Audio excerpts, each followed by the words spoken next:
Hello আসসালামু আলাইকুম guys, আমি সৈকত হাসান। ইউটিউব চ্যানেল সৈকত খান 143 আর ফেসবুক পেজ সৈকত খান। তো আজকের ব্লগটা হচ্ছে মালয়েশিয়া এসে প্রথম কাটানো ঈদের দিনটা আপনাদের সাথে শেয়ার করব। তো সবাইকে জানাই ঈদ মোবারক। সকাল প্রায় 7:30 বেজে গেছে, 8:30-এর মধ্যে জামাত শুরু হয়ে যাবে। তো দেরি না করে আমি মসজিদে যাওয়ার জন্য রওনা দিয়ে দিলাম ঈদের নামাজ পড়ার জন্য। ওঠার পরে গ্রাউন্ড ফ্লোরের জন্য অপেক্ষা করছিলাম, দেখতে দেখতে চলে আসলাম আমি গ্রাউন্ড ফ্লোরে।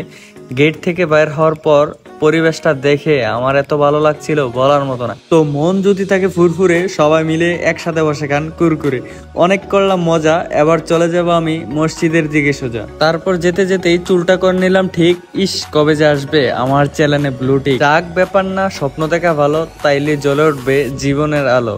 তারপর মনের সুখে হাঁটতে হাঁটতে একটু সামনে যেয়ে দেখি মাথার উপর দিয়া মেট্রো রেল যাচ্ছে। তারপর আমিও মনে মনে মালাই করে কইলাম, এত বাহাদুরির কিছু নাই, এগুলো এখন বাংলাদেশেও আছে। তারপর আমার রুমমেট আর আমি হাঁটতে হাঁটতে চলে গেলাম প্রায় মসজিদের কাছেই। পরে একটু সামনে গিয়ে দেখি একটা কিউট বিড়াল আমার জন্য বসে আছে। একটু আদর করে ডাক দেওয়াতে ওই চলে আসতেছে আমার পিছে পিছে, কারণ ওই জানে সৈকত বিড়ালকে অনেক ভালোবাসে। আলহামদুলিল্লাহ, তারপরেই আমরা চলে আসলাম মসজিদে। সাথে সাথে তাকবীরের জয়ধ্বনি আমাদের কানে আসে।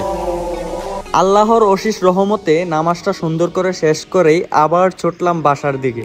যখনই ছুটলাম বাসার দিকে, একটু সামনে তাকাতেই দেখি এক ছোপ কবুতরের দেখা মিলে। কবুতরগুলো দেখা মনটা হয়ে গেল ভালো। আল্লাহ খুব তাড়াতাড়ি যেন জ্বলে ওঠে আমার জীবনে সফলতার আলো। দেখতে দেখতে ভিডিও প্রায় শেষ পর্যায়ে, ওই যে আমার বাসাটা এইখান থেকেই দেখা যায়। তো আজকের জন্য এখানেই নিচ্ছি বিদায়। যদি আমার ভিডিওটা ভালো লাগে তাহলে কমেন্টে বলবেন আবার চাই। তো টাটা, বাই বাই, আল্লাহ হাফেজ, আসসালামু আলাইকুম।